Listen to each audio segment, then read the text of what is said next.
मंदिर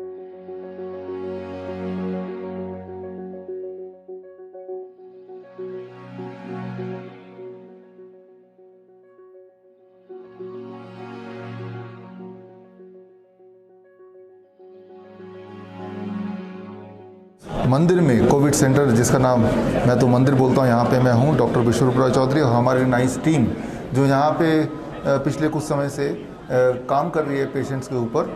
और हमारे हाथ में उन पेशेंट्स के रिपोर्ट हैं और एक हर पेशेंट को हमने, और उसमें सीवियर केस 1/3 है। हर तीसरा पेशेंट मेडिकली सीवियर कैटेगरी में था और 3 दिन से 7 दिन में सारे के सारे ठीक होकर अपने अपने घर चले गए। लेकिन आज वो पेशेंट दोबारा आए हैं यहाँ पे आप सबसे मिलने, प्रेस से मिलने, अपनी कहानी बताने।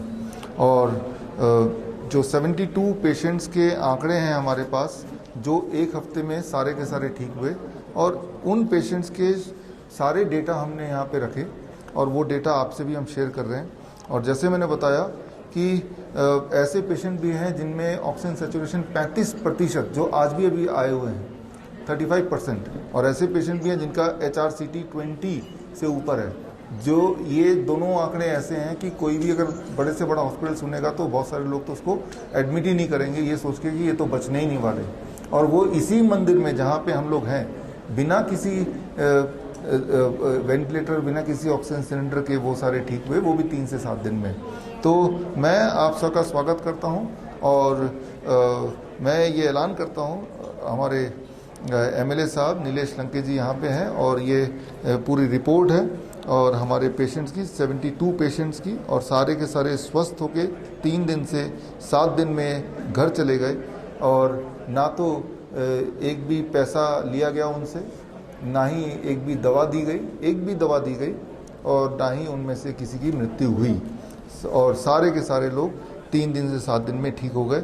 वो रिपोर्ट ये रहे, और ये रिपोर्ट आयुष मिनिस्ट्री को भी सबमिट कर दी गई है, और ये रिपोर्ट हम अब मीडिया को भी अभी अब देने वाले हैं। और इस रिपोर्ट में जो मेल फीमेल रेशियो है, 45% वो मेल थे और 45% फीमेल थे और 56% मेल थे। और इसमें छोटे बच्चे भी थे, करीब छोटे बच्चे 5 बच्चे जो छोटे थे 72 में से, और बूढ़े लोग 13 थे।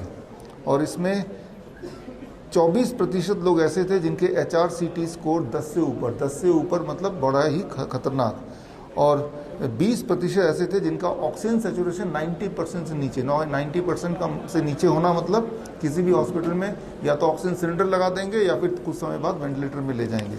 और आगे इसमें 35% पेशेंट, आंकड़े हैं 35% patient high risk category patient है। हाई रिस्क मतलब जिनकी मृत्यु हो सकती है, आम बात में है। और इसमें सबसे कम SpO2 ऑक्सीजन जिसका सैचुरेशन था वो 35 था, रोहिदास उसका नाम है। सबसे अधिक HRCT स्कोर 20, मतलब लंग्स पूरी तरह खराब, वो ऐसा 20 का कोड योगेश जो अभी भी यहाँ पे हैं, मिलने आए हैं, ठीक होकर चले गए थे। सबसे छोटा बच्चा वो 8 साल का, और सबसे बूढ़ी वो 72 ईयर्स। ऐसे पेशेंट 9 थे जिनके टेम्परेचर 102 डिग्री से ज़्यादा था, 102 डिग्री। लेकिन आपको ताज्जुब होगा कि हमने किसी को दवा नहीं दी, हमने टेम्परेचर नीचे किया, गीली पट्टी लगा के, नारियल पानी पिला के, लेकिन दवा नहीं दी किसी को भी। और प्रोन वेंटिलेशन किया, जिनकी ऑक्सीजन सैचुरेशन 90 से नीचे जाता उनको पेट के बल हमने लिटा दिया, जिसे प्रोन वेंटिलेशन बोलते हैं। और उस ऐसे 14 लोगों को करना पड़ा, लेकिन वो 14 के 14 स्वस्थ हो गए। उन सबका अभी ऑक्सीजन सैचुरेशन 94-95 से ऊपर है। दवाई कितनी दी गई? 0, हम लिखित में दे रहे हैं। और कोल्ड फर्मेंटेशन, कितने लोगों का टेम्परेचर नीचे लाने की आवश्यकता पड़ी? ऐसे 9 लोग हैं जिनके टेम्परेचर हमने नीचे लाने के, कुछ ऐसे हैं जिनके टेम्परेचर अपने आप ही नीचे आ गया। रिकवरी टाइम 51 पेशेंट हैं जो 4 दिन में ठीक होकर चले गए, 4 दिन में, और बाकी 21 पेशेंट हैं जिनको 7 दिन तक लगे ठीक होने में। याद रखिए, ये वो पेशेंट हैं जिनमें 1/3 सीवियर हाई रिस्क कैटेगरी में आते हैं, 35%। ये उनकी रिपोर्ट मैं आपको बता रहा हूँ। और इसके अलावा हाँ, बाकी हमने पेशेंट्स की लिस्ट उनके ईमेल आईडी और उनके जिनके हैं और फ़ोन नंबर एड्रेस के साथ हमने मिनिस्ट्री से जो लोग आए थे उनको हमने सबमिट कर दिया है कि ये प्रोटोकॉल जो नीलेश लंके जी ने यहाँ शुरू किया है, ये प्रोटोकॉल जितने ज़्यादा हो सके लोगों तक पहुँचे, ताकि हम चाहते हैं कि इंसान घर पे ही आराम से ठीक हो जाए। और इन सारी चीज़ों में कोई भी ऐसा इक्विपमेंट की ज़रूरत नहीं है, ना तो सिलेंडर की ज़रूरत, ना वेंटिलेटर की ज़रूरत, ना दवाई की ज़रूरत, सिर्फ और सिर्फ ज़रूरत है मैनेजमेंट की, जो कि हमने ऑक्सीजन के मैनेजमेंट के लिए प्रोन वेंटिलेशन, पेट के बल लिटाना, टेम्परेचर के मैनेजमेंट के लिए गीली पट्टी करना, वो भी जो कि हाई रिस्क पेशेंट की बात कर रहा हूँ, और लंग्स के मैनेजमेंट के, लंग्स को ठीक करने के लिए, जैसे जिनकी लंग्स खराब हो गए हैं, नारियल पानी और मौसम्बी का जूस हमने उनके वेट के अनुसार दिया। वो फॉर्मूला जो दिया कि कितना नारियल पानी होना चाहिए, कितना डोज होना चाहिए, वो फॉर्मूला इस किताब में दिया हुआ है। इसकी एक कॉपी आप लेके जा सकते हैं। वो प्रोटोकॉल भी इस किताब में हमने डाला है, कैसे हमारे नाइस एक्सपर्ट, नेटवर्क और इन्फ्लुएंजा केयर एक्सपर्ट्स जो अलग अलग शहर से आके यहीं पे रहे और इन पेशेंट्स को ठीक किया। और अब आपके दिमाग में मेरे लिए या नीलेश जी के लिए, जो कि यहाँ के संस्थापक हैं और एमएलए साहब हैं, कोई सवाल हो तो आप पूछ सकते हैं। सवाल आपके लिए है, आपका ये जो पूरा थेरेपी है वो उसमें एलोपैथी, आयुर्वेदा या होम्योपैथी किसी का उसमें समावेश नहीं है, तो फिर ये सीवियर पेशेंट भी आप ठीक करते हैं। दूसरी बात, आप मास्क लगाने में भी थोड़ा सा ये करते हैं, उसका विरोध करते हैं। तो ये कोविड को आप किस नज़रिए से देखते हैं? पूरे वर्ल्ड के कोविड को आप किस तरह से लेते हैं? ये कोविड की क्या सच्चाई आप बता सकते हैं? देखिए, कोविड अगर मेरी नज़र से देखो, पिछले साल से लेके अभी तक, मार्च महीने से लेके, पिछले साल मार्च महीने से लेके आज की तारीख तक, हमने और हमारी टीम है पूरे देश में 550 नाइस एक्सपर्ट्स हैं, नेटवर्क और इन्फ्लुएंजा केयर एक्सपर्ट्स ने मिलके करीब 55,000 पेशेंट ठीक किया, इंक्लूडिंग यहाँ के पेशेंट को मिला दें तो 55,000 पेशेंट्स हमने ठीक किए। हमारे अलग अलग जगह सेंटर हैं, कोविड सेंटर हैं, जयपुर में हमारा, हिसार में है, अकोला में कल ही सेंटर खुला है हमारा, और सारा मिला के 55,000 पेशेंट हम देख चुके हैं। और आपको मैं बता दूं, उनमें से एक भी पेशेंट की मृत्यु नहीं हुई। 55 उनमें से 20% पेशेंट ऐसे हैं जो कि सीवियर कैटेगरी के मान सकते हैं, जो भी आईसीएमआर के गाइडलाइन के हिसाब से जिनकी ऑक्सीजन सैचुरेशन 90% से नीचे है या HRCT स्कोर 10 से ऊपर है, वो सीवियर माना जाता है, कोमोर्बिड कंडीशन हो तो 20% पेशेंट ऐसे हैं उन 55,000 में से, एक की भी मृत्यु नहीं हुई। तो मैं ये मानता हूँ, आपका पहला सवाल कि कोविड क्या है, कोविड एक फ्लू है, साधारण फ्लू है। इस फ्लू में अगर आप दवाई नहीं लेंगे, पैरासीटामोल नहीं लेंगे, रेमडेसिविर नहीं लेंगे, तो आप बड़े आराम से ठीक हो सकते हैं। अगर आप मास्क को हटा देंगे, गहरी गहरी सांसें लेंगे खुली वातावरण में, जैसे ये वहाँ का वातावरण है, तो आपको उतना ऑक्सीजन मिल जाएगा जितना बॉडी को चाहिए। याद रखिए, आप में से जिन लोगों ने मास्क लगाया है, मास्क से जब आप सांस छोड़ते हैं तो कार्बन डाइऑक्साइड छोड़ते हैं, और वही वाला कार्बन डाइऑक्साइड दोबारा बार बार लेते हैं। ऐसा कुछ महीने तक आप करेंगे तो आपका लंग्स खराब हो ही सकता है, हो ही रहा है। ये वो लोग अभी हम देख रहे हैं जो दूसरी लहर बोल रहे हैं, वो दूसरी लहर आई कैसे है? दूसरी लहर इसलिए आई है क्योंकि 1 साल तक हम लोगों ने मास्क लगाया, अब उसका भरपान कर रहे हैं। तो मैंने या नीलेश जी आपके सामने हैं, या हमारे नाइस एक्सपर्ट सामने हैं, हमने कभी मास्क नहीं लगाया, हमें तो कोरोना नहीं हुआ। हाँ, फ्लू हुआ है जो हर साल होता है, उसका नाम कोरोना दे देंगे तो अलग बात है। तो ये है हमारी राय कोरोना के बारे में, फ्लू के बारे में।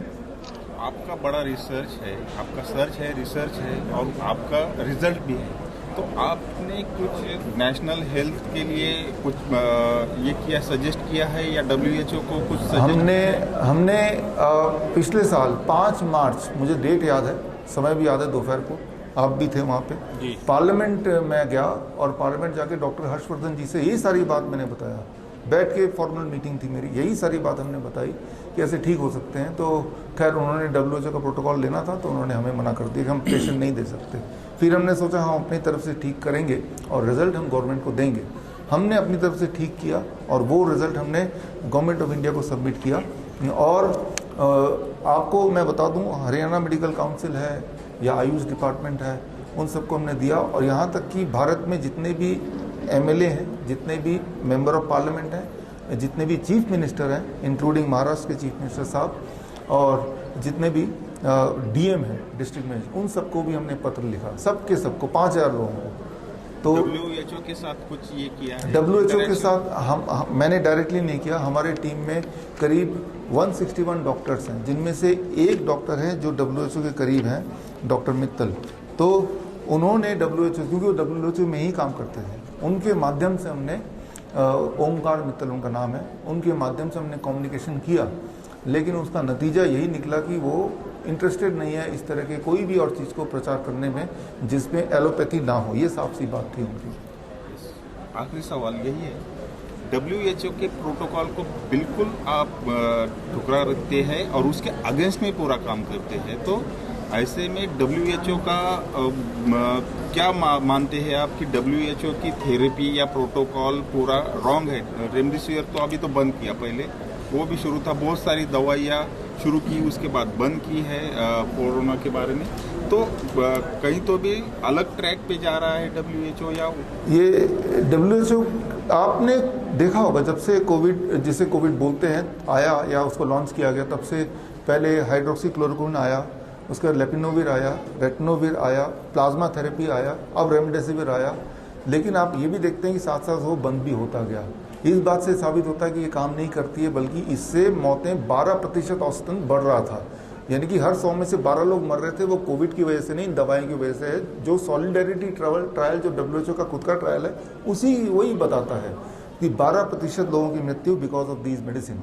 और लेकिन मेरा और WHO के बीच में सिर्फ इतना फर्क है कि मैं पहले ही बता देता हूँ कि ये दवाई मत लेना, और आने वाले दिनों में आपने देखा भी वही वाला दवाई बैन हुआ। तो यानी कि जो मैंने बोला, WHO अलग नहीं बोला, WHO से पहले बोला। तो मैं सिर्फ इतना ही बोल रहा हूँ, मैं पहले बोल रहा हूँ, अलग नहीं बोल रहा हूँ, राइट। और जो चीज़ आज आप यहाँ पे देख रहे हैं लंके जी के यहाँ पे, मैं आपको पहले बता रहा हूँ, आने वाले टाइम में दुनिया यही तरफ जाने वाली है, राइट। तो हम उनके अगेंस्ट नहीं है, हम तो उन्हीं के साथ हैं, उनकी चीज़ें पहले बता देते हैं, बस इतना सा फर्क है WHO और हम में। तो मैं आपको ये बताना चाहता हूँ कि आप में से मेरा अगर मैसेज आप पहुँचाना चाहते हैं किसी को भी, कि जो लोग बीमार पड़ते हैं, खासतौर पे फ्लू इसका नाम है, जो हर साल एक बार होना ही है, अगर आप ठीक होना चाहते हैं तो सिर्फ एक ही मंत्र है, गलती से भी आप बुखार को उतारने की दवा ना लें, पैरासीटामोल, जिसको खिताब मिला है दुनिया में सबसे ज़्यादा डेंजरस दवाई का खिताब मिला है।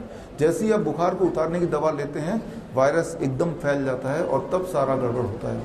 बुखार को उतारने की दवा नहीं लेंगे, कोई भी दवा नहीं लेंगे, तो ऐसा हो नहीं सकता कि किसी की मृत्यु हो जाए, ऐसा हो ही नहीं सकता। हमने तो 55,000 पेशेंट में देख लिया, यहाँ पे भी हमने देख लिया, आपके सामने सारे नतीजे हैं। तो दवा ना लें, पहली बात। और एक आखिरी बात कि आप जो बीमार पड़ा उसको अपने से अलग ना करें, आइसोलेट ना करें। हमने यहाँ पे किसी को आइसोलेट नहीं किया। हम पेशेंट, हमारे जो नाइस एक्सपर्ट्स हैं, गले मिलना जरूरी है, उनके साथ बैठ के खाना खाना जरूरी है, उनके साथ घर की बातें करना जरूरी है।